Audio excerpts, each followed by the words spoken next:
Alors comment faire pour que les petites communautés ne soient pas trop confidentielles?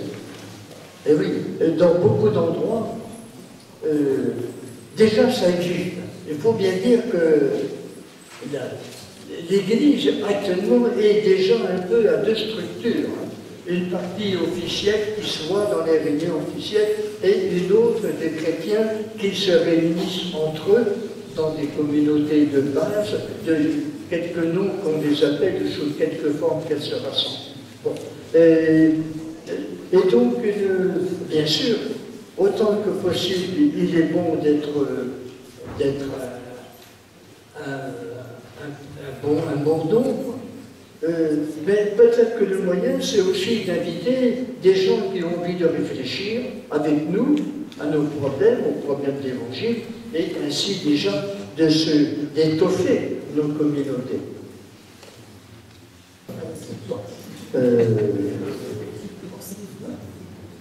Au langage de la messe, ah oui.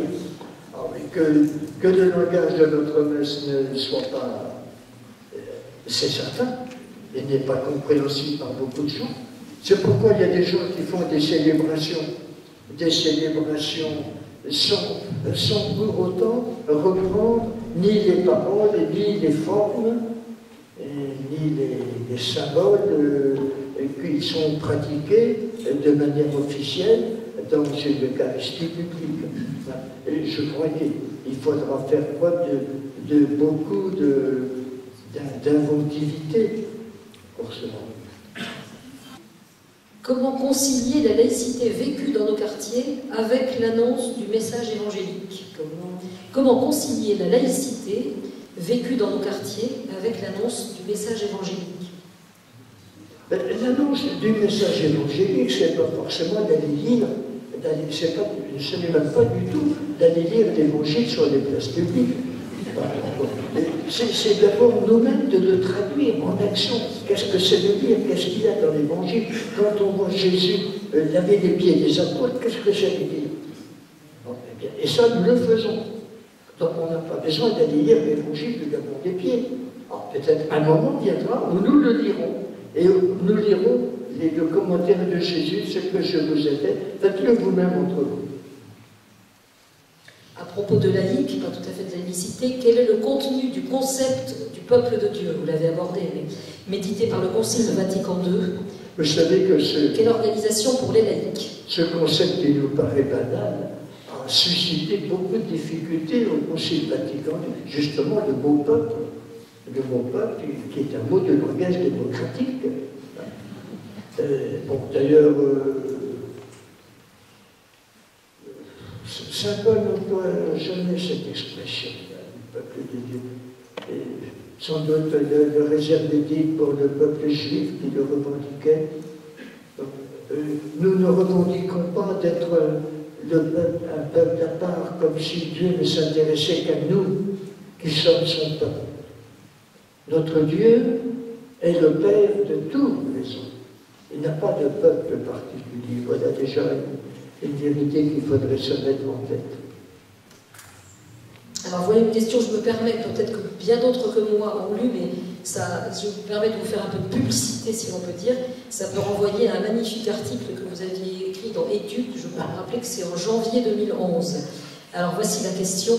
La place des femmes dans l'Église, l'Église a encore du mal à les considérer comme majeures. Qu'en pensez-vous? Bien sûr. Et je crois que ce que nous voyons se passer en ce moment dans les révolutions arabes, où ce sont des femmes qui ont été les premières à faire ces révolutions, et nous voyons que les gens ont les remis au banc. Bon. Ça en dit long, n'est-ce pas? Et bien, donc, je sais bien avancer. L'Église a du mal à considérer. Bien sûr, bien sûr, bien sûr, bien sûr.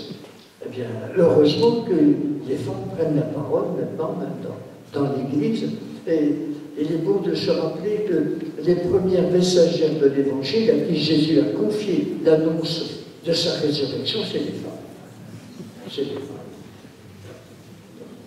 Et s'il est vrai que c'est à la place que la femme tient dans la société, qu'on mesure aujourd'hui le degré de civilisation d'une société ou d'un pays, eh bien, pour que l'Église donne l'exemple, elle a du chemin à faire.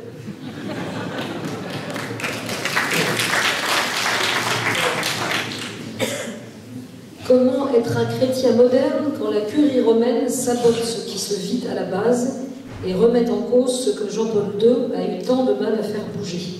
Ben oui. C'est une question sans réponse. Hein. Mais la curie romaine n'est pas qui se donne le monopole d'interprétation de la tradition et qui n'a quand même aucune légitimité évangélique. Ce n'est pas une institution divine. Hein. Bon. Alors c'est même là où l'on voit le mieux ce qu'est une autorité religieuse dans son expression la plus fâcheuse. Ce n'est pas la curie romaine qui témoigne le mieux de l'Évangile. Alors, dans un autre pôle, autre question, quel rôle l'action catholique spécialisée peut encore jouer dans l'Église? Ah, ça, je ne sais pas. Les évêques avaient inventé dans le temps, on en présentait beaucoup, le sacrement du mandat, mais comme dit actuellement de l'action catholique, il y a encore le mouvement de la JOC et le mouvement rural, je crois, des chrétiens. Il y a aussi la paroisse universitaire. Il y a quelques vestiges, oserais-je dire.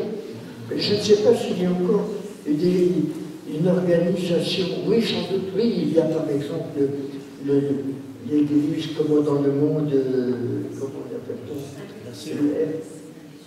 Comment le monde indépendant, c'est le la CEI, c'est ça. Il y a aussi le MEJ, si on peut appeler ça un mouvement d'action catholique.